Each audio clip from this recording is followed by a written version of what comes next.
Çok büyük, fena bir şekilde sarsıldık. Yaklaşık 6 büyüklüğünde bir deprem de vardı. Ev birden sallandı. Emniyet bir şekilde dışarıya çıktık. Allah korusun. İnşallah daha kötüsü olmaz. Halkçılar gelmez. Vallahi şu anda biz komşulara geldik. TOKİ'deyiz. En alt kattaydık. Şu anda acayip bir sarsıntı oldu. Gerçekten daha böyle bir deprem gördük ama hiç böyle bir şey görmedik. Bunun artısı yüksekti. Allah kurtardı yani bizi. Çok geçmiş olsun Malatya'mıza. Herkes dışarı çıktı. Çok büyük bir felaket bir depremdi yani. Ben daha böyle bir şey görmedim. Bina böyle geldi gitti ya. Geldi gitti bina. Buradan binalar yüksek zaten. Katlı olduğu için çok belli yaptı. Allah esirgedi. Boş ver ne diyeceksin ama. Biz de koltuktaydık böyle yaptım. Çocuklar mı ediyor diye bir baktım. Ne saradı dedi anne çık Ay, dedi. bir baktık ki nasıl ediyor o avizeler görmem lazım ama. Anne geçmiş olsun. Sağ ol oğlum. Ne oldu ne? Deprem. Allah yardım ede oğlum. Allah yardım ede. Zannettik öleceğiz ya Rabbi tövbe. Apartman eğildi geri doğruldu. Allah'ım ya Rabbim. Allah'ım sen verme ya Rabbim. Sen verme ya Rabbim. Sen verme ya Rabbim. Sen verme ya Rabbim. Sen verme ya Çok Rabbim. kötü ya. Sen verme. Çok kötü sarsın. Allah'ım affatından saklayasın ya Rabbim. Bu Affatından kadar saklayasın. şey hissettim İlk gerçekten. defa böyle hissettim vallahi Malatya'da. Tövbe Allah'ım ya Rabbim tövbe. Allah'ım tövbe ya Rabbim tövbe. Çok kötüydü ya, kapıya doğru geldim durdum, çok kötü salladı bizi. Ay çok kötü, çok Allah korktum affatından ben. saklasın. Allah korusun. Allah korusun. Allah korusun. Allah korusun. Allah. Nasıl ettik işte, kapıların altına sığınmaya çalıştık. Ondan sonra da yattık apartman. Ondan sonra da artık kendimizi ettik, aşağı atmaya baktık. Başka da çaresi yok. Yapılacak herhangi bir iş yok. Ama çok yüksekti ya.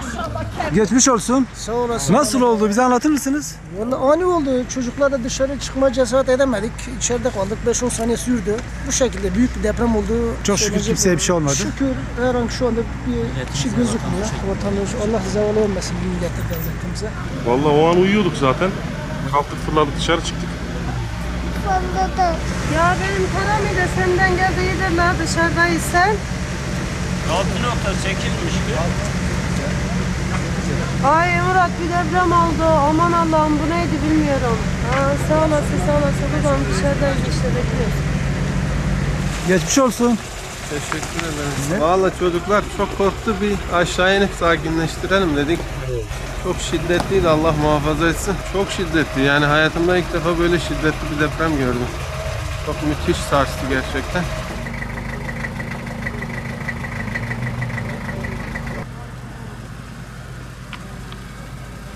Deprem oldu. Niye siz deprem yaptılar? Mersin'den geldim ben. Depreme tutulduk. Neler yapıyor? Çok kötü sallandı. Çok korktuk. 8. katta olunca çok kötü sallandı.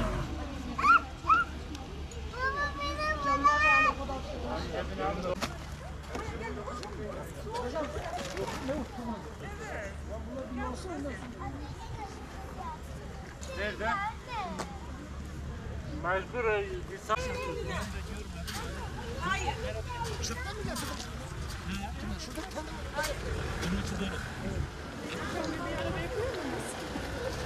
Deprem anı çok şiddetli geldiğini düşünüyoruz. O anda ne yapacağımızı şaşırdık. Depremin durmasını bekledik evleri terk etmek için. Yani herkes can havliyle dışarıya kendini attı. Şu anda dışarıdayız. Ateşin önünde. Hava çok soğuk. Artçılar Ateş gelebilir yapıyoruz. diye o korkudan Bekliyoruz. dolayı bekliyoruz dışarıda. Hava soğuk şu anda. Ateş yaktık. Aileyle beraber ateşin etrafında ısınmaya çalışıyoruz.